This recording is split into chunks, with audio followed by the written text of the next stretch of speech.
Prezado amigo e irmão telespectador da Rede Mundo Maior, é com muita alegria que iniciamos mais um trabalho, em nome de Jesus, em busca da verdade que liberta.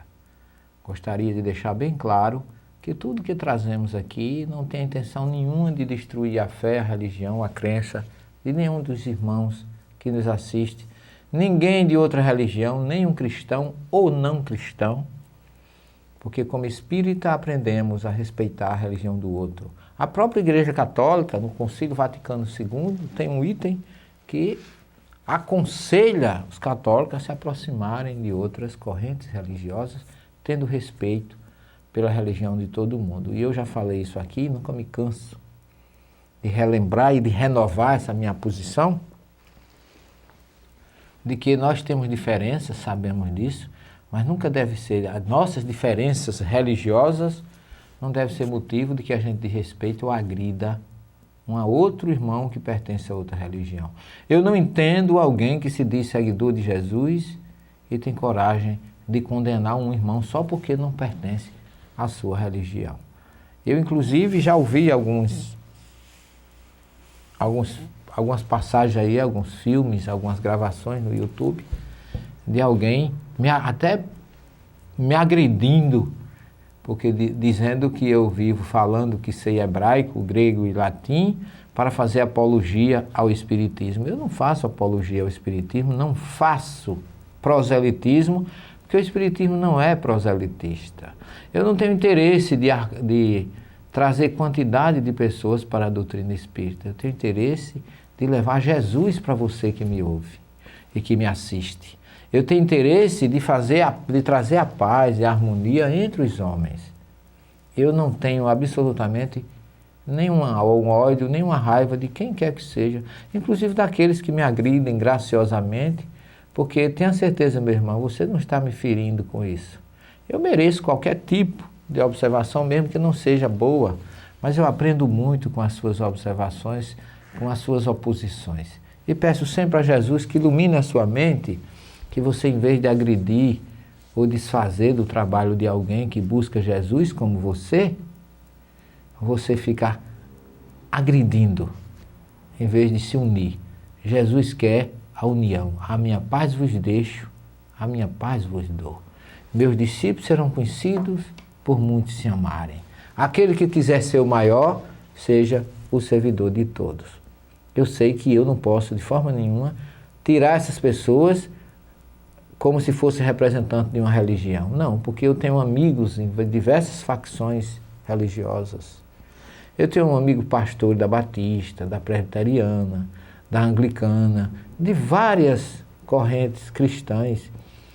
Aqui mesmo em João Pessoa, eu me alegro muito e me honra muito que eu desfruto da amizade de um dos maiores pastores aqui de João Pessoa, o pastor Estevão Fernandes. Sempre me trata com respeito e a recíproca é verdadeira. O arcebispo da Paraíba prefaciou uma das minhas obras. Nós fazemos trabalhos em mesas redondas juntas, tanto com ele, com o pastor Estevão, e a gente sempre se respeita, porque a gente tem Jesus como meta. Não estamos preocupados com a religião do outro, estamos preocupados com a união com o outro. É isso que eu gostaria de deixar bem claro, que eu não tenho interesse absolutamente nenhum de chamar mais pessoas para o espiritismo, nem fazer apologia, nem defender o espiritismo, que não precisa da minha defesa.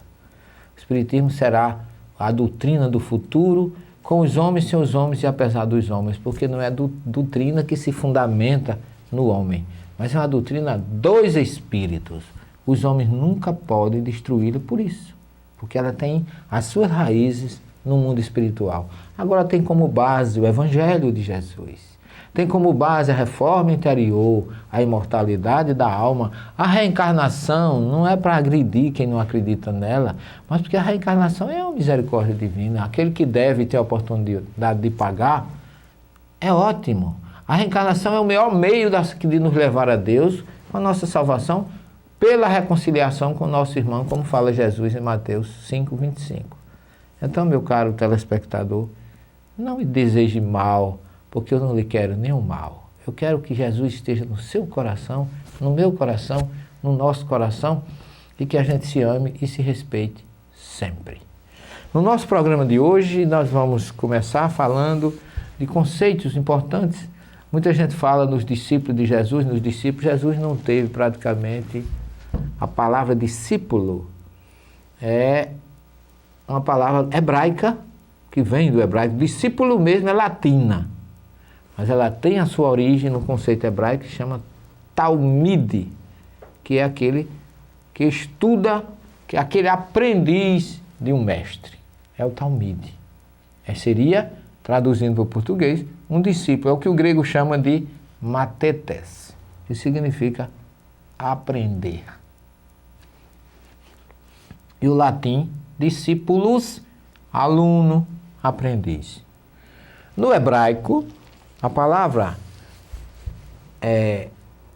que o grego chama apóstolo, que é enviado, o grego chama sholeach, que está na maioria dos textos do Velho Testamento, o verbo lishloach, que nós vamos encontrar, por exemplo, só para encerrar essa primeira parte do programa, no capítulo 6, versículo 8 do profeta Isaías, quando ele diz assim: Va eshma et kol Adoni Omer et mi eshlah, a quem enviarei? O mi yelech lano, quem irá? Futuro do verbo lalech, quem irá por nós? Vá ao mar, e eu disse: eis-me aqui.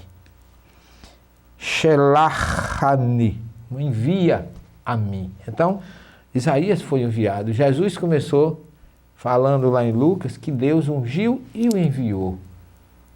O meu Pai me enviou.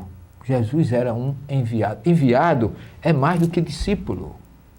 Enviado é aquele que faz a vontade do seu mestre.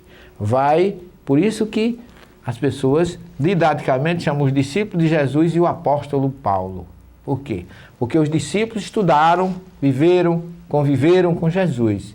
Poderão ser chamados nesse período de convivência de discípulos, mas depois Jesus diz: eis que eu vos envio como ovelhas entre os lobos. Então Jesus chamou os discípulos, convocou e depois os enviou.